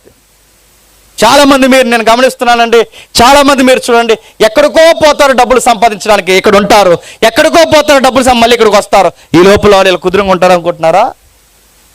చేయాల్సిన నష్టాలు చేస్తారు. సాతానుగాడు వాటిలో లేని వారిని ఖచ్చితంగా పట్టుకుంటుంది. బైబిల్ చెప్తుంది వివాహం విషయంలో జాగ్రత్తగుండు, పానుపు విషయంలో జాగ్రత్తగుండు. ఆ వడంబడిక అనే జీవిత భాగస్వామితో తప్ప ఇంకెవ్వరికి వడంబడిక చేయకు. ఎప్పుడైతే నువ్వు ఈ కమిట్మెంట్ కలిగి ఉంటావో బైబిల్ చెప్తుంది నిన్ను ఏమాత్రం విడువను, నిన్ను ఎడబాయనని ఆయన చెప్తాడు. అంటే నువ్వు ఫైనాన్షియల్గా బాగుండాలి అంటే ముందు నా ఎదుట బాగుండు, నీకు డబ్బులు ఎలా ఇవ్వాలో నేను ఇస్తానంటాడు ఆయన. మీ కాపురానికి ఆర్థిక పరిస్థితులు ఎలా సమస్తము సమకూర్చి జరిగించాలో నేను చెప్తాను. సంపాదన పేరుతో భర్త ఒక దిక్కున భార్య ఒక దిక్కున ఉన్నారో, నేను మళ్ళీ చెప్తున్నాను, అనేక మంది పెద్ద పెద్ద ఉద్యోగాల పేరు మీద ఉద్యోగాలు చేస్తూ చెప్పుకోలేనంత చెడ్డ పనుల్లో కూరుకుపోయారు. ఇప్పుడు కేవలం ఉద్యోగాల కొరకు, కేవలం డబ్బుల కొరకు. మెజారిటీ 10% మంచి వాళ్ళు ఉన్నారు, మెజారిటీ జరిగే మిస్టేక్స్ అన్నీ ఈ జీతబత్యాల కొరకే కాపురాలు పాడైపోతున్నాయి. అక్కడే ఆ కొడుకు దగ్గర ఎవరో ఒకరి దగ్గర మాట్లాడుతుంటాడు, లేదా ఆ కొడుకు దగ్గర ఎవరో ఒకరి దగ్గర మాట్లాడుతూ ఉంటుంది, నష్టాలు జరుగుతాయి. బైబిల్ చెప్తుంది నువ్వు వివాహం విషయంలో ఘనంగుండు, పాన్పు విషయంలో నమ్మకంగుండు, నిన్ను ఏమాత్రం విడువను ఎడబాయనని ఆయన చెప్తున్నాడు. ప్రభువే నాకు సహాయకుడు, నేను భయపడను, నరమాత్రులు నాకేం చేయగలడని అప్పుడు ఒక యజమానుడు అనగలడట. ఒక యజమానుడు బయటికి పోయి నా భార్య ఎలా ఉందో ఏంటంటే భయపడ్డు, ఎందుకంటే నా దేవుడే నాకు సహాయకుడు. అబ్రహాం గారి భార్యని వేరొకటి తీసుకెళ్ళాడు ఫరోగాడు. దేవుడు ఏమన్నాడు? ఫరోకి వార్నింగ్ ఇచ్చాడు, తెల్లారేసరికి ఆవిడ పంపించలేదో నువ్వు ఆయన కాపురంలో అడిగెడితే నీ కాపురంలో నేను అడిగెడతా అన్నాడు. వ్యాధుల చేత మొత్తేశాడు. దేవుడిని నమ్ముకున్న అబ్రహాము, దేవుడిని నమ్ముకున్న కుమారుడు గనక తన భార్య మీద పొరుగోడు కన్నేస్తే ఎవరు ఫైర్ అయ్యారు చెప్పండి? అది గుర్తుపెట్టుకోండి, ఆయనే సహాయకుడు. నా భర్త బయటికి వెళ్ళాడు, నిన్న 5:30కి వచ్చేసాడు, ఇవాళ 7:30 అయింది, ఇంకింటికి రాలేదు, ఏం చేస్తున్నాడు ఏంటంటే టెన్షన్ అవ్వకు. నువ్వు దేవుడిని నమ్ముకున్న బిడ్డవైతాడు, ఈ అదవేశాలు ఎత్తే మక్కులు ఎరగొడేస్తాడు, గుర్తుపెట్టుకో. ఆడి పనికి మన పనులు చేశాడో నీ విలువేంటో తెలిసేలా చేస్తాడు. ఎందుకంటే దావీదుల్ని వదలనోడు దేవుడు, నీ యజమాడు తప్పు చేస్తే వదలడా కాకపోతే ఖచ్చితంగా రోడ్డుకి ఈడుస్తాడు, ఖచ్చితంగా ఈడుస్తాడు. ఆయన అది చెప్తున్నాడు, ప్రభువే నాకు సహాయకుడు, నేను భయపడను, నరులు నా కాపరాన్ని కానీ నా జీవితాన్ని కానీ నా యొక్క నిబంధతను ఎవ్వడు ఏమీ చేయలేదు. ఆయనే నాకు సహాయకుడు. ఆయన చెప్తున్నాడు, ఆయన భరోసా ఇచ్చాడు, నేను ఏమాత్రం విడువను ఎడబాయనని ఆయన చెప్పుచున్నాడు కదా, ఆ భరోసా ఇచ్చాడు. సామెతల గ్రంథంలో ఏం జరుగుతుందో మనం చూసాం. ఆమె డబ్బుతో సుఖంతో భర్త నమ్మకాన్ని మోసం చేసింది. ఆ కుర్రగోడు పొరుగువారి కాపురమని మర్చిపోయి పొరుగువారి కాపురాల్లో వాడు కాళ్ళు పెట్టడం స్టార్ట్ చేశాడు. చివరికి వాడికి సంభవించింది ఏంటో తెలుసా? వధకి పశువు సిద్ధపడినట్టు సిద్ధపడి మరణానికి పోయాడు. మరణంతోనే ఆగిపోయాడా? ఇక్కడ పత్రమైపోయాడు. చెప్పండి, చనిపోయిన తర్వాత కూడా పాతాళానికి పోయాడు. నేను ముగించేస్తున్నాను. ఈ దాంపత్య జీవితాలు ఎవరైతే మీరు జాగ్రత్త కలిగి జీవిస్తారో మీ కోట్ల రూపాయలు దేవుడు ఇస్తాడు నేను చెప్పను, కానీ ఉన్న దానిలో మీకు తృప్తిస్తాడు, ఉన్న దాంట్లో నెమ్మదిస్తాడు. ఒకరి ధర్మాలు ఒకరు, ఇవి దేవుడు ఏర్పరిచినవని మీరు జాగ్రత్త కలిగి జరిగిస్తే దేవుడు ఖచ్చితంగా దేవుడు మిమ్మల్ని ఎడవడు, ఎడబాయడు. నేను ముగించే ముందు ఒక మాట అడుగుతున్నాను. ఒకవేళ మీ మధ్య ఏమన్నా అనుమానాలు ఉంటే, మీ మధ్య భయంకరమైన అనుమానాలు చావు గొరవడ వరకు వెళితే మీరు దేవుని పట్టుకుని ఏలాడండి, దేవుని పట్టుకుని బతిమలాడండి. దేవుడే అర్థమయ్యే హృదయాన్ని నీ జీవిత భాగస్వామికి ఇస్తాడు. ఎందుకో చెప్పిన, ఎప్పుడైనా కొన్నిసార్లు మనం తప్పులు చేయకపోయినా మన మీద నిందలు పడతాయి. అలా టైంలో మనం వివరించాల్సిన అవసరం లేదండి.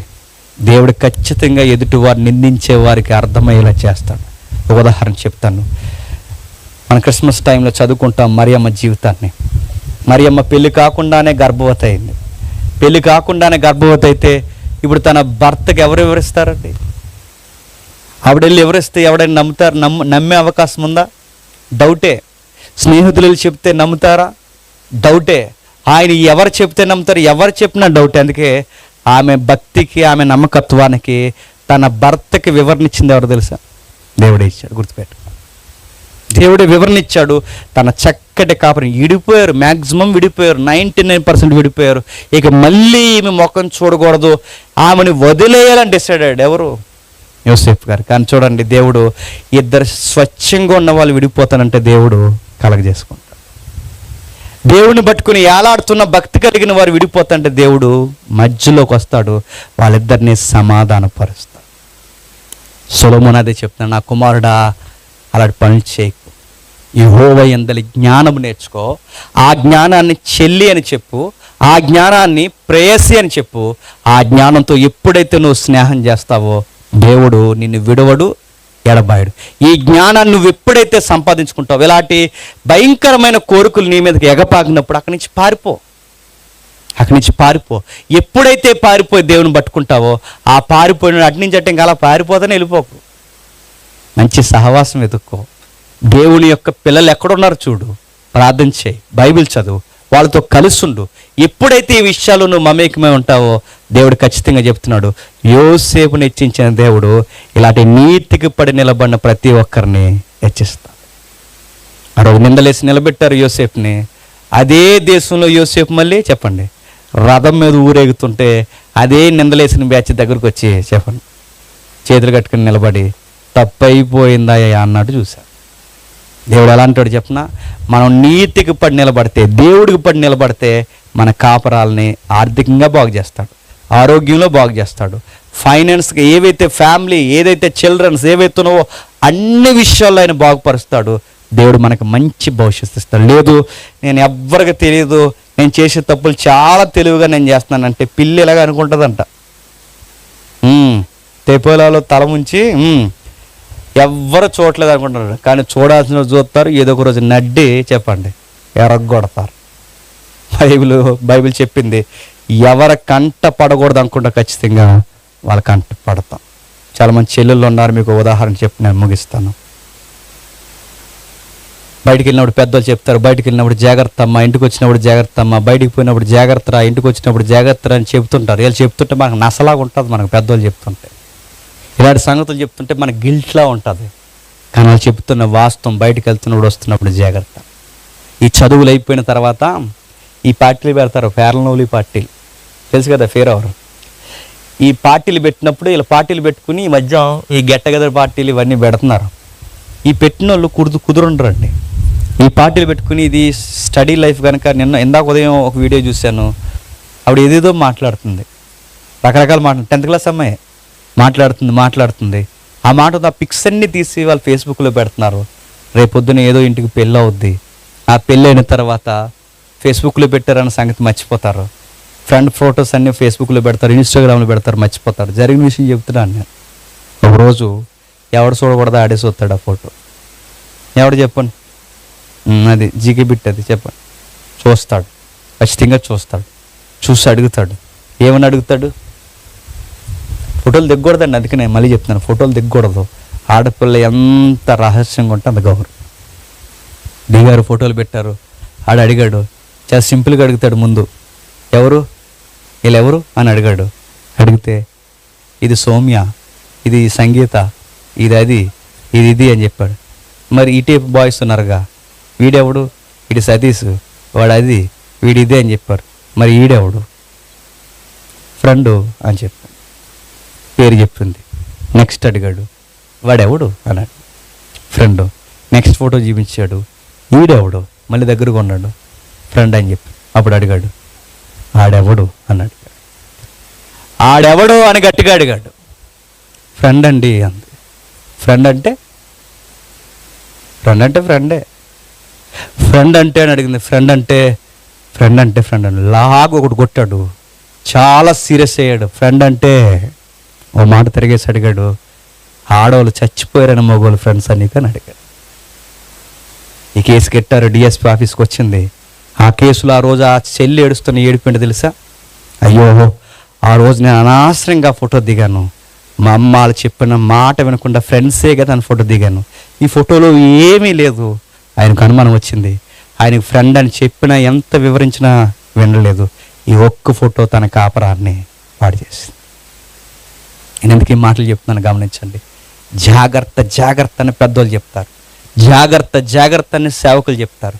జాగ్రత్త అని సంఘ పెద్దలు చెప్తారు. జాగ్రత్త అని లాంటి సభల్లో చెప్తారు. జాగ్రత్తగా ఉండని చెప్తారు. ఈ జాగ్రత్త చెప్పినప్పుడు మనకు సోది చెప్పినట్టు ఉంటుంది. ఒకరోజు జరగాల్సిన నష్టం జరుగుతుంది. అదే ఇక చివరి దెబ్బ. ఇక మళ్ళీ ఇంకెప్పటికీ లేవరు. ఇక మళ్ళీ ఆ తప్పుని కవర్ చేద్దామంటే ఇక జరగదు. ఇక అయిపోయింది. ఇక ఆ నష్టం పోడ్చలేనిది.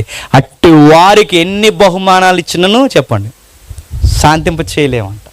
వివరణ ఇచ్చినా శాంతింప చేయలేము. ఒకవేళ భర్తనైనా శాంతింప చేయొచ్చు, భార్యనైనా శాంతింప చేయొచ్చేమో, కానీ ఆ దేవుడే తప్పు పడితేనే మళ్ళీ అడుగుతున్నాను, ఆయనకి ఏ బలులు ఇచ్చి ఆయన్ని సమాధానం పరచగలను చెప్పు.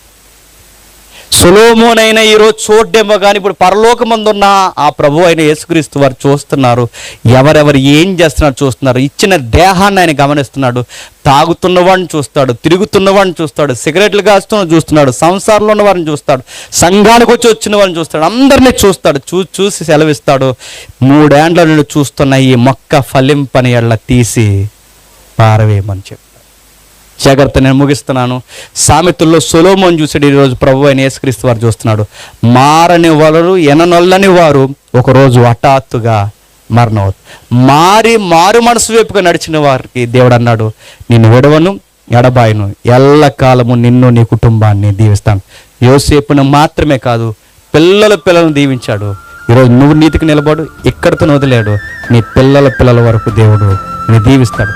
ఎదుటోళ్ళు చూసి మనల్ని అసూయ పడేంతగా దేవుడు మనల్ని దీవిస్తాడు. దేవుడు దీవించును గాక.